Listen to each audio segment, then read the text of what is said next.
Welcome back to Bookverse, Rebirth.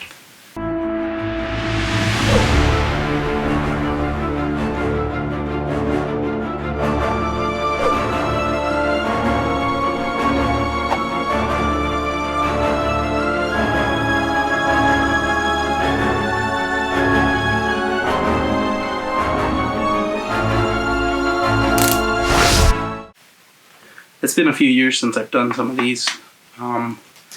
I've had 2 kids, fiance, and a whole lot in between. So I just want to get back into reviewing books and doing shorts and a bunch of other things that I want to start doing graphic novel reviews. So that's kind of where I've been and what this is going to be like again. I want to start with a DC continuity kind of list. So I started reading comics and it was more like modern age, and I started diving deep into it, and I kind of started my continuity in 1985 with Crisis on Infinite Earths, and before that there was just kind of all these worlds and they didn't really mix in together. But in 1985 DC launched Crisis on Infinite Earths, and they kind of rebooted the whole universe and did this huge event to kind of straighten out their continuity. And that's kind of where I like to start, where my headcanon is for DC Comics.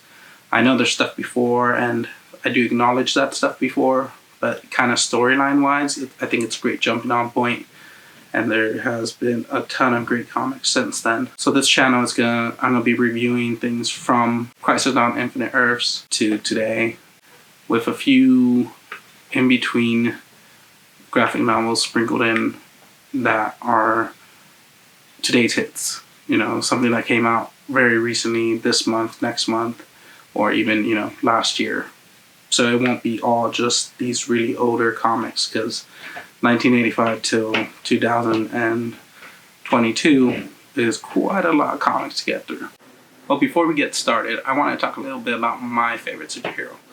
Now, if you know me in real life, then it's not a secret. My favorite superhero is Superman. I got this guy right here. He's just a little adorable dude. Pop. I mean, ripping his shirt. Come on. How can you beat that? That's awesome. So Superman is my favorite hero. He means, truth, justice, the American way, and he's the first superhero. Action Comics #1, 1939. Like, he changed comics history. The coolest, of course. He has all the superpowers, so it's like there's that, and then he also stands for good and the right thing. And then you got a lot of those anti-heroes out there. You got like Red Hood and Deadpool and all these other ones. Batman's awesome and broody and more realistic, but to me, Superman, it's what you want to aspire to be. And so for me, Superman is the greatest superhero ever. If you want to tell me your favorite superhero, leave it on the comments. Give me a quick little explanation why you think that guy is the greatest superhero to you. Everybody's gonna have different superheroes, so it should be very cool and fun to see who and why and what people like. So you might be asking, how am I gonna read all these stories? This is from 1985, and they do reprint this one very often, Crisis on Infinite Earths. But there's some that are a little harder to find, some that are super easy to find still. I mean, you go Barnes & Nobles, you go Amazon, you go to any bookstores, and you might find some comics there. But to really find the specific ones I'm looking for, physical copy is the greatest. I love physical copy. I love having a book in my hands. I love being able to read it.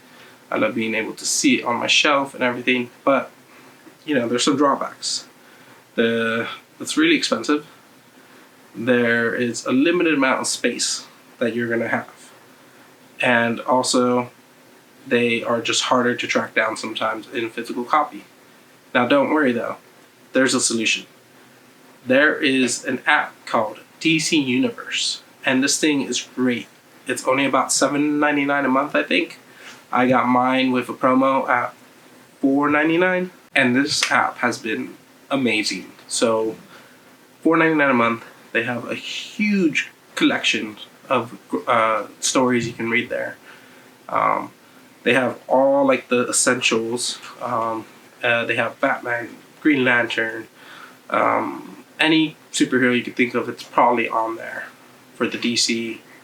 And so this app has really made it really easy to like catch up or keep up with comics. The only thing is, new comics are 6 months behind. So if something comes out tomorrow, it won't be on the app till 6 months from now. But if you're looking at the back catalog, there's plenty of read in between. So yeah, I just wanted to say that this app is amazing. I'm not getting paid to say this. I use it almost daily. You know, it's great. You could put it on your phone, you could put it on your iPad, you could read it on the computer. Anywhere that you could get the app on or sign in, you can read these amazing stories. And it's really well priced. If you want to follow along with what I'm reviewing or what I plan to review, I'll try to tell you guys the next video on what that's going to be on. And you want to read it before you see my review. Definitely I recommend this app. I think probably 90% of what I'm listing is going to be on the app. There is a few here and there that might not be on there yet.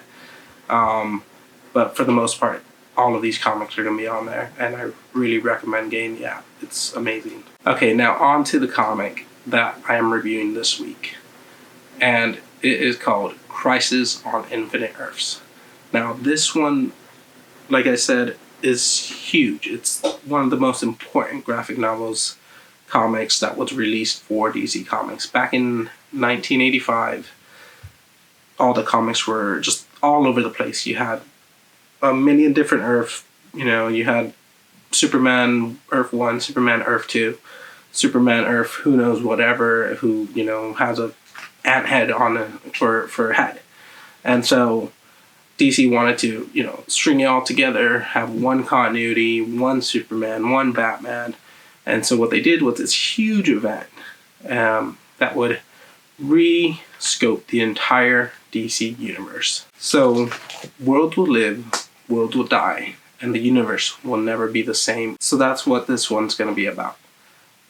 I am only doing the first issue this time around just because it's, you know, kind of diving deep into it. There's a lot to get into. You know, it's setting up the event. It's setting up kind of what led to this event. So it's taking me a little longer to get to the actual review. So I'm only doing issue 1 today. So here you have the paperback. This one's a few years old. They still have the old DC logo. I don't know how well you're going to see it on the camera. But this cover is also one of the greatest covers I've ever seen. So the art is by Alex Ross. And if you haven't seen Alex Ross, it's his artwork, go look him up. I completely recommend it. I'll probably do a video on just kind of his artwork and different graphic novels he's written. So I won't get too deep into Alex Ross's art, but he did do the art for the collected editions of these graphic novels, and they are just amazing. The single issues do have different artists, they do have different covers, but for the collected ones, Alex Ross did the cover, and this thing is just amazing. They have done an absolute edition for it, which is this massive, oversized, you know, everything, all the extras are included in it. And again, I'll probably do a video just on the absolute edition. This is just trying to review issue 1. But these things are amazing. They offer absolute editions of quite a few books. All-Star Superman, Court of Owls, Long Halloween. Some of these are just some of the ones I remember off the top of my head that you can get in absolute edition, and they are completely worth it. They're a little pricey, they're big, they're heavy, they're amazing. So I don't want to get too far deep into what an absolute edition is. I'll do a whole separate video on that. But I do have this one in the paperback. I do have it in the absolute. I'm so tempted to also buy it in a hardcover just because the story means that much to me, and it's just amazing art. It's a great story, and I don't mind owning it a few different versions. This one is on the DC Universe app, so you could go and read it there if you want. Again, I prefer having it physically, but again, I've been doing a lot more digital reading just because it saves a lot of space.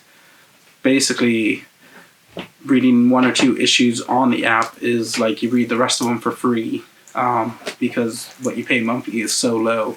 One thing I did want to say about this book is when I first read it, and this was the second big kind of graphic novel I read ever. The first one was Death of Superman, and we'll get to that later on. It's like the 3rd or 5th video I plan to make.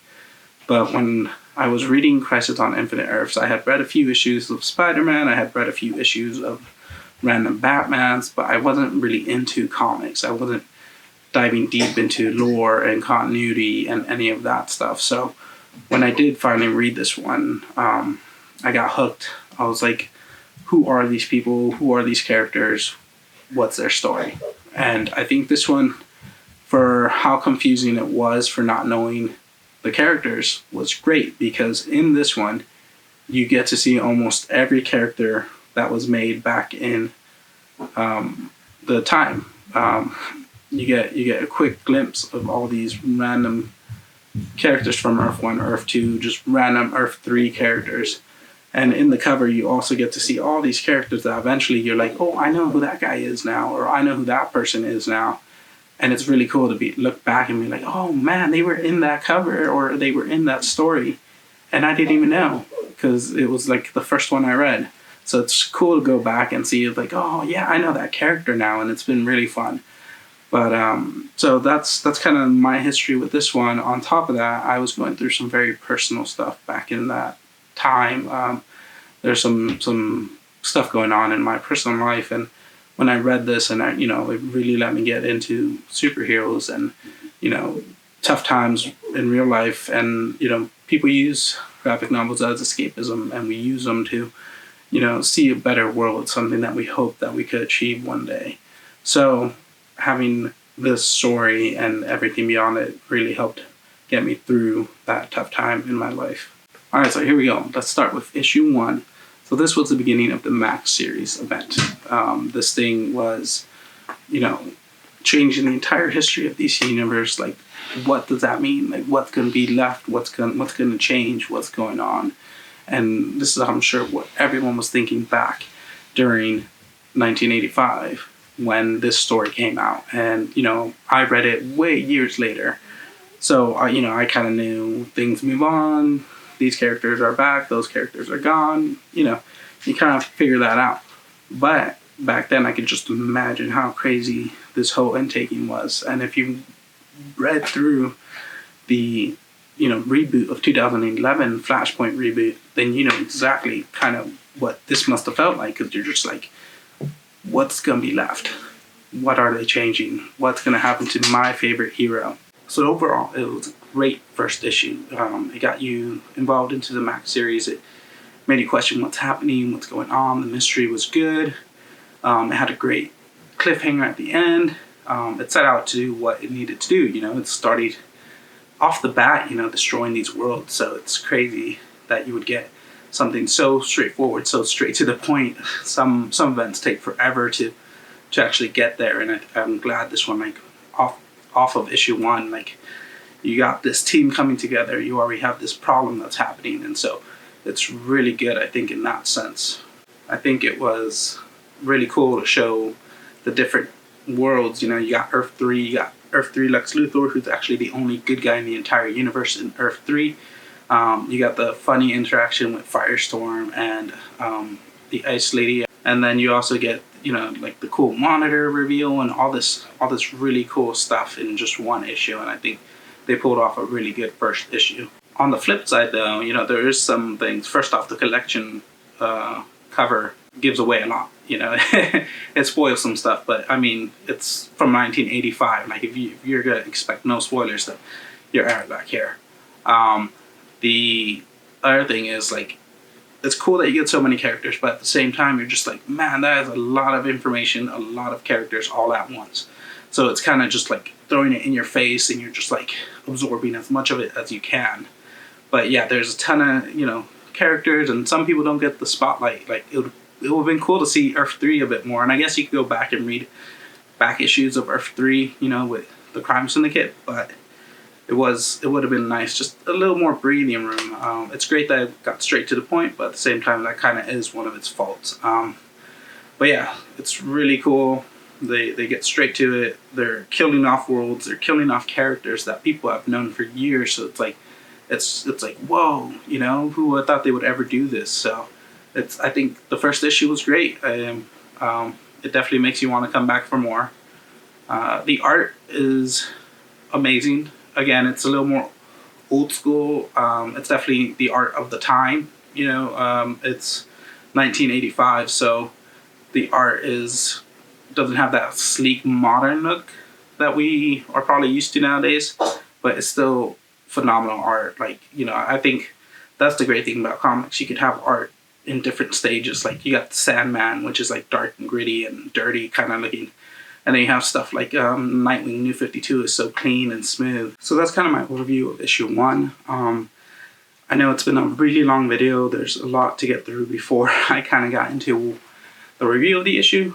But I promise the upcoming reviews will probably be shorter. They're not going to be this long. So if you hung in there the entire review, thank you. If not, you could jump to the review or whatever. So that's why I thought about issue 1. I think my star rating would probably be a 4 out of 5. Again, for the pros and cons that I talked about, I think that's a really good score, and I definitely recommend it.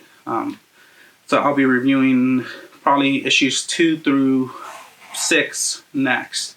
I'm gonna do it as a bundle, and then finish off 6 through 12, just because this is such a big book. It's a lot of issues. It's not just 6 issues like your typical graphic novels. This is 12 issues, so it's a little longer. All right, everyone, thank you for joining. This is the end of the video. Hope you're back next week. Hope you enjoyed this review and kind of just everything I talked about, the DC Universe, Infinite app, the continuity that I'm planning to take, and also just all the different stuff I talked about today. Thank you for joining me, and hit the subscribe button, hit the like button, come back for the next video.